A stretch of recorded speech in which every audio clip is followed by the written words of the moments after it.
Perhaps we should sink a ship. I mean, we're past the point of just summoning the Russian ambassador, aren't we?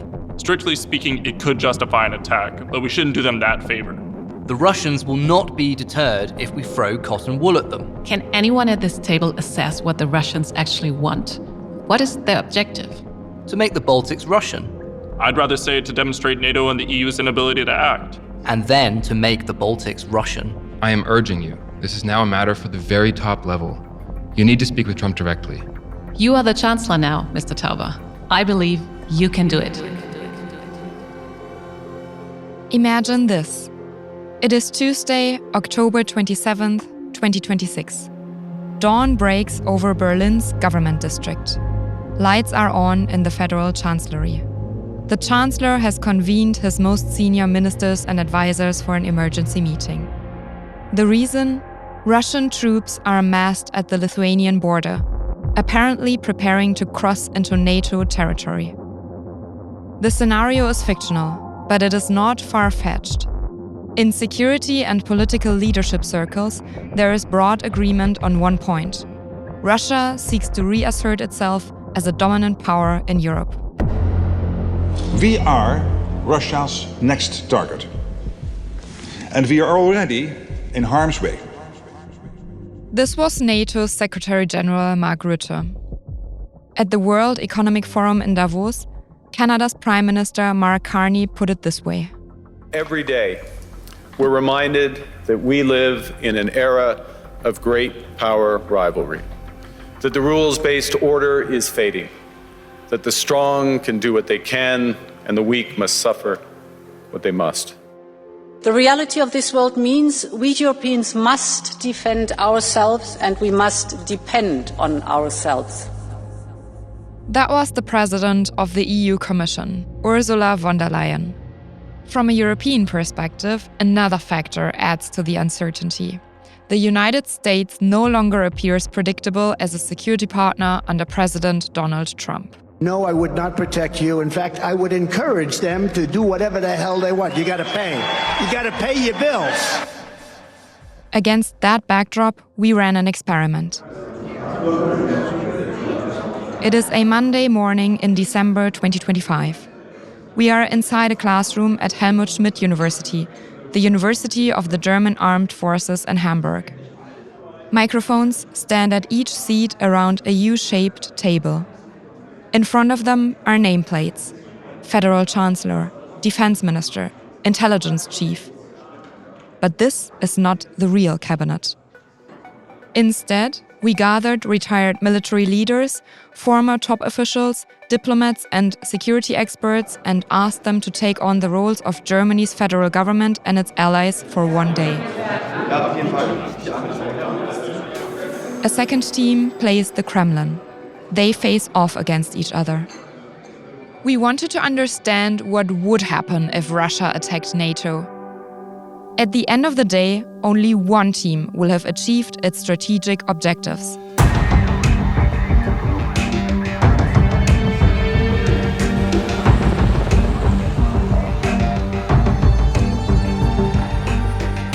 My name is Carolina Drüten.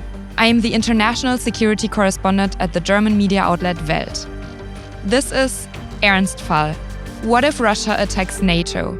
Inside a German wargame. Episode 1. Deception.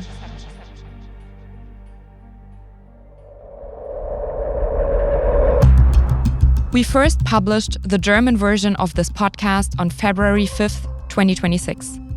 It sparked a wide debate in Germany and beyond about Europe's readiness, NATO's cohesion, and Germany's ability to lead in a crisis. Tonight, there is concerning news about NATO's reported weakness against a potential Russian invasion. The German newspaper Die Welt organized a war game. A new war game tests German reaction time should Russia take advantage of gaps in NATO protections. A high-level war game recently conducted by German publication WELT in cooperation with the Helmut Schmidt University of the German Army suggests Europe would struggle to respond. And when it comes to the WELT exercise, we do not know all the specifics of the war game. I can assure you, we are well prepared. Those reactions show that the questions that our war game raised go far beyond Germany. It's why we decided to produce an English version of this podcast. A wargame is, in essence, a thought experiment. People step into specific roles. For example, members of the German government or representatives of the Kremlin, and work through a crisis scenario. The idea is simple. You try to think through a real emergency before it actually happens. Because identifying weaknesses in advance helps address them. It's a bit like a fire drill. If the fire brigade arrives too late at a burning house, the response is reviewed and the plans are improved. Governments and militaries conduct these kinds of simulations all the time. The difference in our case is, their findings usually remain classified. We decided to make ours public. Because how decisions are made in a crisis and what those decisions are concerns all of us. In recent years, journalists have begun experimenting with public wargames as well. One notable example was the wargame by Sky News, which explored how Britain might respond to a Russian attack. We wanted this experiment to be run with the same level of professionalism as the closed-door simulations held in ministries or in parliament. That's why we asked the German Wargaming Center to support the project. It is based at Helmut Schmidt University, the University of the German Armed Forces in Hamburg. They normally design and conduct wargames for companies, government ministries, and other public institutions. In the months leading up to the simulation, they closely advised us. On the game day itself, they are responsible for adjudication. They structure the process and document the participants' decisions. On one side is the blue team. It represents friendly forces, in our case, the German federal government. This team is led by the German Chancellor. In the original simulation, most participants spoke German. For this version, we translated their original statements into English and had them voiced by fellow journalists. We have a shared objective to push back against Russia, to support our allies, and to make clear that Germany is ready to play an active role. In the wargame, Peter Tauber plays the role of the Chancellor. As former Secretary General of the Christian Democratic Union, he worked closely with former Chancellor Angela Merkel. He later served as State Secretary at the Ministry of Defense. He left politics in 2021, but he's now stepping back into that world for one day. I never wanted to sit in this chair because I know someone who sat in it for 16 years. Now, at least in this wargame, I get to. As Chancellor, his task is to hold everything together. He has to steer his government through the crisis, make decisions under time pressure, and at the same time ensure that Germany presents a united front to the outside world. In order for our participants to be able to speak openly, there are no sitting ministers or current office holders at the table. Everyone here, though, can draw from experience.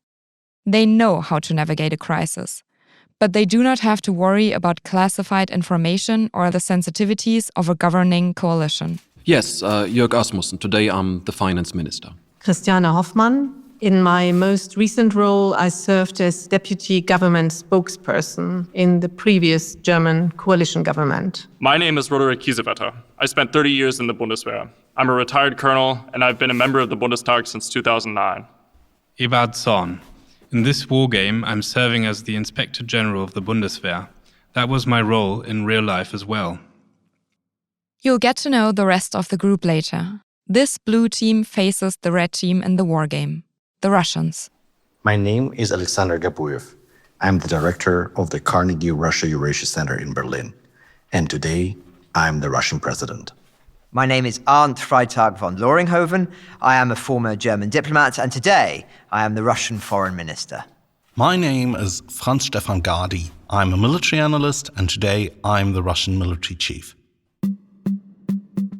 As the United States scales back its security commitments in Europe, expecting the continent to take responsibility for its own defense, Germany, Europe's largest economy, is playing a pivotal role. In a crisis in the Baltics, it would be NATO's logistical backbone and one of its decisive political actors. Berlin has also vowed to build the strongest conventional army on the continent. But is Germany ready to lead? For our simulation, we developed a scenario. It is entirely fictional, but not far-fetched. To make it plausible, we sought input from politicians, military officers, analysts, Ukraine experts, and specialists from Lithuania. At this point, I want to stress one thing. We are not trying to predict the future. This scenario is not meant to generate fear or to fuel escalation. It is a tool to test how Germany would function in a real emergency, where we are capable of acting and where we aren't. The scenario you're about to hear concludes in October 2026. Imagine that in the months leading up to then, Russia and Ukraine agree to a ceasefire.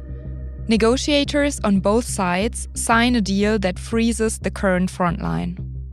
At the same time, the Kremlin launches a charm offensive. It offers Germany long-term gas contracts at discounts of up to 20% and promotes investment in Eastern German industry. Russian state media suggest that, in Europe, only Germany can open a new phase of cooperation.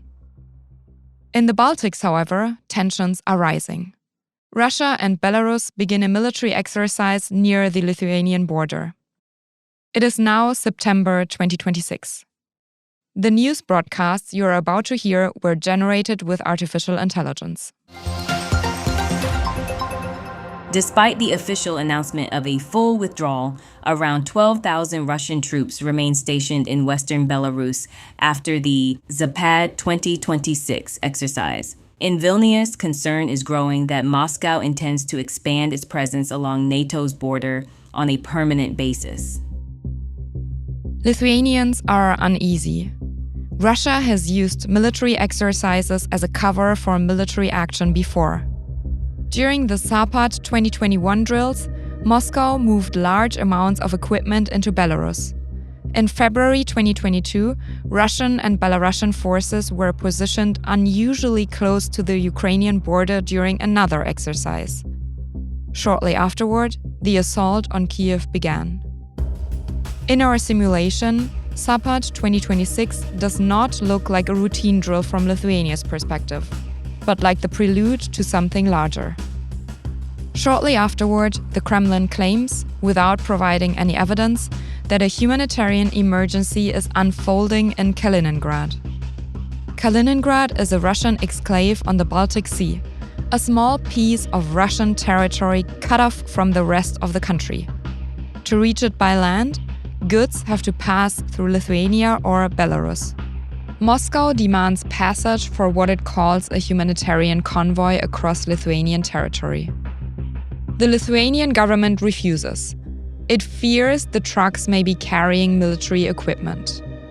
Ever since that moment, lorries with unknown cargo have been lining up on the Belarusian side of the border. And then something else happens. 2 police officers have been killed near the Belarusian border in Lithuania. According to authorities, a freight train arriving from Moscow made an unscheduled stop. A patrol unit inspected the train and encountered armed men who opened fire. Lithuania's intelligence service says the suspects may be Russian special forces infiltrated for sabotage operations. Suddenly, a video appears online that puts Germany at the center of the crisis. It shows men in uniform. They are allegedly abusing Russian-speaking teenagers in northeastern Lithuania. Russian state media claim that the men are German soldiers. Shortly afterward, Moscow demands the immediate withdrawal of the German brigade stationed in Lithuania. The video is fake, though. German troops were not present at the time in question. But it is too late. The propaganda machine is already in motion. In today's world, what matters is not always what is true, but what people believe. And Russia knows exactly how to shape its own narrative. In our simulation, we therefore also recreate the Russian disinformation space. There, the story sounds very different. Like in this clip from an influencer, also generated with artificial intelligence. German soldiers are beating Russian kids just because they spoke Russian. 80 years ago, Germans came with tanks. Now they come with NATO. Is that defense, or is that preparation for a war against Russian people? Then, the online banking system used by millions of customers at Germany's savings banks goes down. Some ATMs stop working as well. The cause is a cyber attack on the bank's central IT service provider. Who is behind it is initially unclear. The final day our scenario describes is Tuesday, October 27th, early morning at the Federal Chancellery. For hours, reports have been coming in from Vilnius, Warsaw, and Brussels. Lithuania has informed Berlin that Russian troops are in combat formation along the Belarusian border. Once everyone has taken their seats around the table, the Chancellor opens the meeting. From my perspective, we have two central areas of action. First, we need to respond publicly. What narrative do we present? What explanation do we give the people in Germany? Second, and this concerns me just as much, what measures are needed to protect the population? What steps can the Bundeswehr take internally to ensure it can act quickly if necessary? And are there additional areas, particularly in foreign policy, towards Poland and other neighbours, where we need to act now? I would welcome input from the respective experts around this table. The defense minister picks up the thread. He is played by Roderich Kiesewetter, a member of the Bundestag for the Christian Democratic Union. Thank you, Mr. Chancellor. First of all, I see that our Bundeswehr forces in Lithuania are under intense pressure. I strongly advise that in coordination with the foreign minister, we send a clear signal to the Lithuanian public and beyond that our soldiers are in full accordance with the law. Eberhard Zorn also addresses the situation of the German armed forces in Lithuania. As Inspector General of the Bundeswehr, he is Germany's highest-ranking soldier and serves as the federal government's senior military advisor. We are currently in the process of building up the brigade in Lithuania to full strength. That means we have 2 German battalions stationed there. Once fully built up, the brigade will consist of 3 combat units, 2 German units and 1 made up of troops from various NATO countries under German command. That means Germany has to coordinate closely with the other contributing nations. As far as I know, the Netherlands and Norway are contributing troops there. That means we should first sit down with our multinational partners at the military level and compare assessments, both of the operational situation and of the political intentions of their governments. The government spokesperson, Christiane Hoffmann, gives an overview of how the situation is portrayed in the press. Let me begin with a brief look at the current media reporting. I would say the coverage so far has been appropriate and relatively restrained. The video involving the Bundeswehr in Lithuania is being correctly identified as disinformation and as fake. The Interior Minister then takes the floor. In the simulation, the role is played by Irene Mihalic, a member of parliament from the Green Party. Thank you, Mr. Chancellor. I would like to point out that we are currently under attack. The cyber attack on the central IT provider of Germany's saving banks targets critical infrastructure. In my view, we need to determine whether the server outage is affecting not only the online banking of millions of customers and roughly a third of ATMs, but also potentially our broader economic capacity. The finance minister, played by the economist Jörg Asmussen, is also concerned about the partial outage at the savings banks. At the moment, millions of customers are unable to access their online accounts. 1/3 of the ATMs are not working. We need to clarify quickly what cash reserves are available at Germany's central bank and whether additional cash could be transported to Germany from neighboring countries at short notice. Because when people stand in front of an empty ATM, it unsettles them. Securing cash reserves also falls under police powers to prevent and avert danger. And that is not something the federal government can simply order on its own. It requires coordination with the federal states, for example, to secure cash transports and to manage access to cash. Even if we were to advise people to withdraw more cash as a precaution, I do not want to see a repeat of what we experienced during the pandemic. Germany is a federal system. Many internal security responsibilities lie within the 16 federal states, not with the national government. That means that Berlin cannot simply issue orders. It has to coordinate. Lines are forming at ATMs across Germany. In Duisburg, Magdeburg, Augsburg, the scenes look the same everywhere. People are worried about their savings. They are withdrawing more cash than usual. In some places, tensions are rising. Do we have any indication that what the financial sector is experiencing right now originated in Russia? The intelligence chief responds. In real life, Gerhard Konrad served as an officer of Germany's Federal Intelligence Service, BND. The timing and the way this operation fits into the broader buildup of hybrid measures in recent months suggests that it does. We have to operate on that assumption. Inside the blue team, the focus is scattered. Each ministry is concentrating on its own immediate concerns.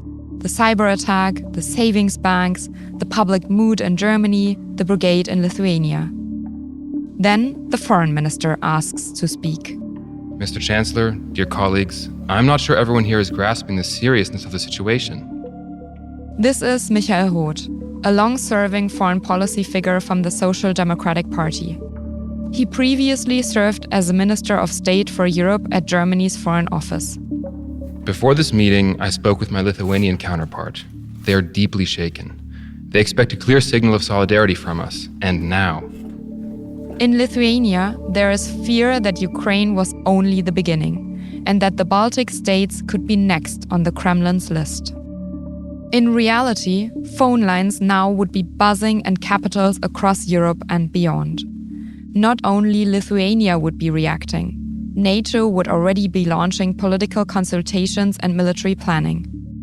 In our war game, we deliberately focus on the response of the German federal government, not because other actors are unimportant, but because any simulation has limits, and because we want to understand one central question.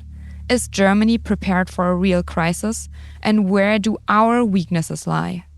We have, however, assigned several key international roles: the US Secretary of State, the NATO Secretary General, the Polish Prime Minister, and the President of the European Commission. On the day of the war game, they are not present in Hamburg, but join individual calls from Washington, Brussels, and Warsaw, just as they would in reality. You will get to know them over the next episodes. One more important point. Before the simulation began, participants received only the scenario as preparation. On the day itself, they act freely. My colleagues and I are present as observers, but we do not interfere. There are, however, rules. The war game has 4 rounds, and each round must end with decisions to which then the other side can respond. During the simulation, the blue team, representing the German government, is separated from the red team, representing Russia, by a narrow corridor. The teams cannot hear each other. On the Russian side, 3 men sit around a table and deliberate. The president sums up their plans. We want to fracture NATO's unity. The man speaking here knows Putin's system from the inside. Most participants in the English version of this podcast are voiced by fellow journalists, but the voice you are hearing here belongs to Alexander Gabuyev himself. Gabuyev grew up in Moscow. As a young journalist, he reported from the center of Russian power, the Kremlin. Between 2007 and 2014, he met Vladimir Putin, spoke with Foreign Minister Sergei Lavrov, and traveled with then-President Dmitry Medvedev. And Gabuyev says, no one will stop Putin from attacking another country if he believes he can get away with it. If he wakes up one morning, whether in the Kremlin or at his residence outside Moscow, and says, in 3 months, we are marching into the Baltics, who in the Russian government is going to tell him, Sir, you're out of your mind. That's too dangerous. We are not doing it. According to that logic, this is the most dangerous moment. When the war in Ukraine ends, Russia will have a massive army, larger than before the war and with extensive recent combat experience. Europe, by contrast, has only just begun to rearm. This gap in time is extremely dangerous. And it is precisely this window that our wargame explores. Gabuyev and his two colleagues have to think like the man in the Kremlin. Their objective is not simply territory, it is to render NATO unable to act. Now, Franz Stefan Gadi speaks. He is an Austrian military analyst. In the simulation, he plays Russia's military chief. Ultimately, this is not about the Baltic states. It is about reshaping Europe's security architecture so that it aligns more closely with our interests than the current one does. To achieve that, we have to weaken NATO and undermine the European Union at its foundations. What Gadi is describing mirrors what Vladimir Putin himself has demanded. Shortly before launching the full-scale invasion of Ukraine, the Russian president gave a televised address in which he laid out what he called his core demands to the West. And finally, rolling back the bloc's military capability and infrastructure in Europe to where they were in 1997, when the NATO-Russia Founding Act was signed. That would mean rolling back the alliance to a time before Poland, the Czech Republic, Hungary, Romania, or the Baltic states had joined. No NATO combat troops, no bases, no infrastructure in Central and Eastern Europe. In effect, it would create a security order in which Russia helps decide which countries are protected and which are not. In the wargame, the Russian military chief defines precisely that as the objective. Our objective remains the same. We want a European security architecture that closely resembles the one in place in 1997, meaning no permanent NATO forces stationed in Eastern Europe. The Red Team believes it holds the upper hand. Our advantage is speed, the ability to make decisions quickly. In that regard, we're certainly ahead of Germany and NATO. While democracies have to debate and balance competing interests, decision-making in the Kremlin is far more centralized. The president wants us to establish a humanitarian corridor. A brief reminder. Moscow claims that Kaliningrad is facing a humanitarian emergency and uses that as justification for what it calls a relief convoy. Trucks from Belarus are supposed to cross Lithuanian territory to deliver alleged aid supplies to the Russian exclave. Let me stress one point from a purely military perspective. We can establish fire control over the Suwalki Gap without having to deploy troops directly into Lithuania. What the Russian team is outlining amounts to nothing less than an invasion of Lithuania, an attack on a NATO member state. Even if Moscow tries to disguise it as a humanitarian measure. German troops are stationed in Lithuania as well. The question now is whether the German government recognizes what is coming, and if, together with its allies, it can prevent it. That is what episode 2 is about. This was Ernstfall. What if Russia attacks NATO? Inside a German wargame. The series consists of 5 episodes. If you have any questions or remarks, write us an email to wargame@welt.de. That's wargame@welt.de. Script and storytelling, Carolina Drüten and Antonia Beckermann. Production and sound design, Marvin Schwarz. Project leads, Antonia Beckermann, Carolina Drüten and Caroline Turzer. Research support, Jan Rosenkranz. Academic guidance, Josef Werbowski and Philipp Jan Schäfer from the German Wargaming Center at Helmut Schmidt University, the Bundeswehr University in Hamburg. Cover design, Dominik Schmidt. Our special thanks go to the participants of the wargame. David McAllister, Jörg Asmussen, Gerhard Konrad, Alexander Gabuyev, Franz Stefan Gadi, Christiane Hoffmann, Roderich Kiesewetter, Bartłomiej Kott, Arndt Freitag von Loringhofen, Oana Lungescu, Irene Mihalic, Jeff Radke, Michael Roth, Peter Tauber, Christoph Unger, and Eberhard Zorn. We're grateful to the fellow journalists who lent their voices to the English language version of our German participants' quotes. Daniel Düllenböhmer, Stephanie Bolson, Francis Dernley, Henry Donovan, Jacob Eckstein, Philip Fritz, Eric Kirschbaum, Chris Lunday, Nicholas Potter, James Rothwell, and Konstantin Schreiber. We would also like to thank the Helmut Schmidt University in Hamburg for providing the venue, as well as Alan Edwards, Marlene Badun, Tobias Grabow, Till Henniges, Karl Hufnagel, Elias Jakob, Thorsten Kodalle, Nico Lange and Wim Ort for their support on site, and Nana Brink, Kai Brinkmann and Niels Lange for their valuable contributions to the conceptual discussions.